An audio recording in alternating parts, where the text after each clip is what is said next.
공포 카페 네이트판 무서운 이야기. 일본 유학 중 공포 체험. 먼저 이 글은 9년 전에 작성된 그림을 알고 들어주시면 감사하겠습니다. 작성자분은 음슴체로 적었기 때문에 적은 그대로 낭독을 하도록 하겠습니다. 또 이 당시 일본과 현재 일본은 다를 수도 있기에 그 점 양해 바랍니다. 그럼 이야기를 진행하겠습니다. 일본 3년째 유학 중인 노동자 처자임. 요즘 무서운 이야기가 많길래 유학생활 중 있었던 조금 강도 있는 경험담으로 시작할까 함. 반응 좋음 강도 올려 다음 편도 올리겠음. 사실은 3년간 매일 알바 12시까지 꼬박하고 학교 다니는 성실한 처자임. 그날따라 야간 새끼가 1시간이나 늦게 옴. 결국 새벽 1시까지 중노동 해주고 자전거 60km 달려서 집으로 옴. 우리 집 속에 잠깐 넣을까 함. 일본의 맨션들은 거의 20년은 기본임. 나님 사른 맨션은 1965년 완공 4층까지 계단임. 난 4층에 살고 있음. 귀여운 지진이라도 일어날라 치면 침대에서 떨어질 정도로 흔들림. 하지만 한 달 월세로 살아가는 유학생 처지의 좋은 맨션은 꿈의 티끌.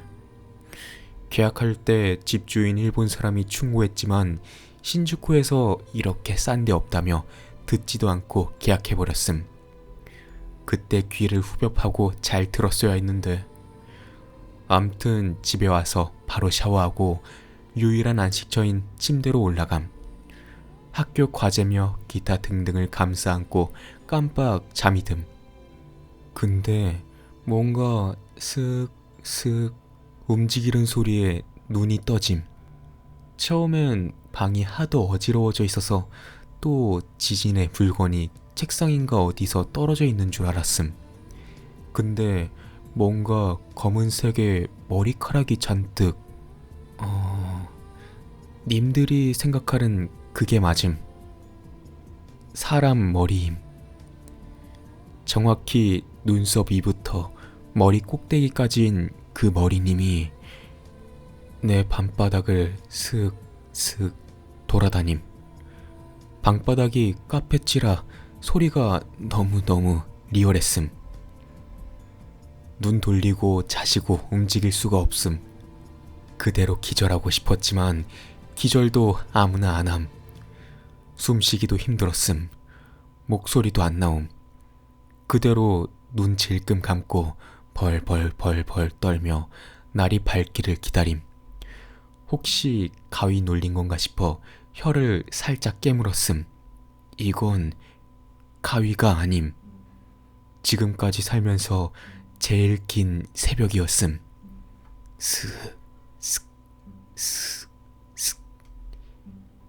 다음날 밝자마자 학교고 뭐고 집주인한테 전화함. 무슨 사건이 있었냐고 물어봄. 3층에서 도막살인 사건이 일어나서 싸게 내놨던 건데.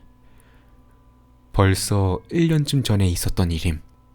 참고로 헝클어지고 떡진 머리카락이었음. 아, 그리고 유학생활 시작하시려는 분 계시면 죽을 각오로 만반의 준비하고 오시는 게 좋음. 한국보다 세상 만만치 않음. 읽어주셔서 감사. 다음 이야기로 이어집니다. 두 번째 경험은 우리 동네임. 간단하게 우리 동네 소개를 넣겠음. 일본에 거주하는 외국인의 80%가 산다는 그 동네 신주쿠임. 백화점이나 술집 많은 번화한 곳도 있지만 주택가의 신주쿠는 여느 일본 동네들과 비슷함. 여느 일본 동네. 9시 넘으면 조용함. 우리나라 새벽 3시 같음. 도로변 말고는 가게들 다 닫음. 사람 안 걸어다님. 우리나라는 늦은 시간에도 컴퓨터하거나 뭐 불 켜져 있지 않음? 단 한 집도 없음. 특히 골목길은 오래된 맨션들과 동네에 무덤을 끼고 있음. 속옷 도둑 뭐 이런 건 애교임. 우리 동네는 살인사건도 좀 일어남. 여기 살은 3년간 살인사건 각기 다른 골목에서 3번 일어남. 나님 일하는 편의점에도 용의자 명단이랑 사진이 몇 번이나 붙어 있었음. 그 중에 일본도를 들고 다니며 어린 여자애들만 찌른다는 새낀 아직 안 잡혔음. 암튼 작년 가을에서 겨울로 넘어가는 비가 자주 오고 거의 흐리고 구름 꼈던 날들의 연속이었음. 역시나 오늘도 1시간 40분이나 늦어주신 야간 식기 때문에 알바 남아 있었음. 교대라 한 명이라도 늦으면 남아야 함. 여름에 그 일이 있고 나서 귀마개와 눈가리개도 장만하고 일찍 자고 일찍 일어나는 새나라 어린이가 되어있던 나님은 진지하게 고민했음. 이대로 그냥 야간 알바 뛸까? 여기서 붙고 아침에 집에 갈까? 일단 이 늦은 시간에 집에 가는 건 진정 무서웠음. 가는 길이 문제가 아님, 집이 무서웠음. 일단 집에 빨리 가서 씻고 자시고 바로 침대 직행을 결정함. 아침엔 예의상 화장은 하고 학교는 가야 하지 않음? 1시간 40분이나 알바를 더해준 덕에 피곤에 찌들어 내가 그날 살짝 정신 났었나 봄. 부슬비에 우산을 쓰면 자전거 속도가 안 나오므로 비닐로 된 우비 샀음. 알바할은 편의점 나와서 항상 다니는 큰 길 말고 맞은편 골목길로 들어갔음. 항상 다니는 큰 길은 알바 편의점에서 전철역까지 간 다음 노란색 가게 골목으로 들어가 직진하는 기역자 코스였음. 근데 이날은 다른 코스를 선택함. 최대한 빨리 집에 가서 그대로 잠든다. 가로질러 가는 게 빠름. 라고 허튼 생각을 했던 것 같음. 골목 들어서자마자 바로 후회했음. 이 길 무덤 옆길인데. 젠장 진짜. 나님 욕 안 씀. 젠장은 그냥 감탄사임.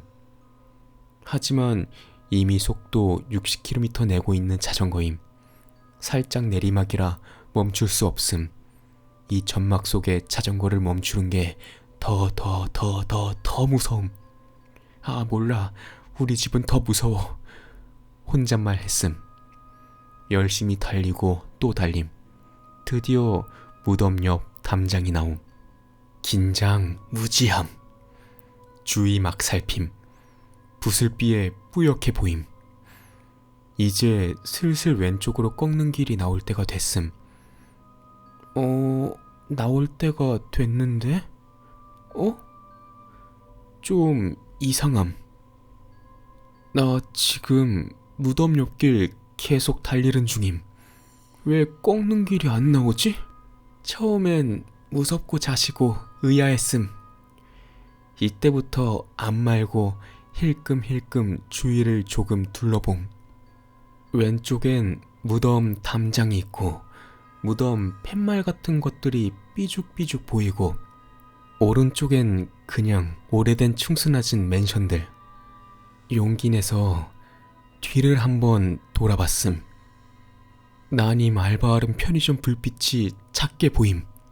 아직이구나. 내가 겁먹고 뭘 생각한 거지? 시계를 봤음. 2시 반이 넘어가고 있음. 근데 그럴 리가 없잖음. 알바하는 편의점에서 바로 맞은편 골목임. 1시간 동안 자전거로 달린다는 게 상식적으로 말이 안 됨. 시발. 오싹오싹 이제 소름 돋음. 무덤 담장에 삐죽삐죽 팻말들이 손으로 보임. 담장에 걸쳐있는 팻말도 있을 리가 없음. 손 하나를 봄. 담장에 버젓이 걸쳐있음. 미친듯이 자전거 페달 밟고 밟았음. 투닥투닥 투닥투닥. 지금도 이게 제일 의문임. 그 외에 관절 꺾는 소리 있잖음. 그거 비슷했음. 설마 저 손이 담장 걸어서 나 따라오는 거 아니죠? 상상했지만 앞만 봤음. 소리가 계속 들림.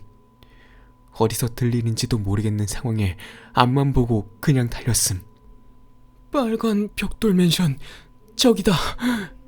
발견했음. 마지막 코너쯤에 있던 우리나라 90년대에 썼을 벽돌로 지어진 오래된 맨션. 정말 앞도 안 보고 드래프트로 쫙 꺾었음. 굴다리 보일 때까지 달리고 너무 춥고 다리가 페달 밟고 있는데도 달달달 근육이 떨렸음. 굴다리가 나오고 패밀리마트가 보임. 이때는 그냥 살았구나 싶었음. 자전거 대충 팽개치고 계단 마구 뛰어 올라가면서 우비 벗고 현관 열고 침대로 직행함. 젖었던 말던 그게 문제가 아님. 투닥투닥 계단에서 계속 들림. 나 이불에 파묻혀서 소리 나는 거 참으면서 이까지 덜덜덜 떨었음. 근데 나 현관문 열쇠로 안 열었음. 그냥 박차고 들어왔음. 근데 그게 문제가 아니고 이불 밖은 무서움. 손목시계 살짝 봐줌. 4시 43분인가? 맞는 것 같음. 5시 다 되어감. 이럴 때만큼은 기절이라도 하면 좋겠음. 그대로 까마귀들 소리 날 때까지 기다림. 일본은 날 밝으면 제일 먼저 까마귀들이 시끄러움. 역시 쓰다가 중간에 끊겨서 힘들군요. 부슬비로 날이 많이 흐렸던 터라 기억도 흐릿흐릿. 근데 그 소리는 아직도 기억남. 세상에서 한국이 제일 살기 좋은 것 같음. 귀신도 한국이 최고임. 이렇게 동네 이야기는 끝. 추가로 저번 주말에 아는 동생들 만나서 한잔 하는데 애들 다 취해서 들어가고 다음날 한 명한테 연락 왔었음. 언니, 나 어제 멀쩡히 집 들어가다 길 잃었다? 라고 말해서 걔랑 나랑 무덤 옆길 얘기함. 나만 당한 게 아닌 것 같음. 에이, 갑자기 추워지네. 이야기는 여기서 끝납니다. 그럼 다음 이야기 때 뵙도록 하겠습니다.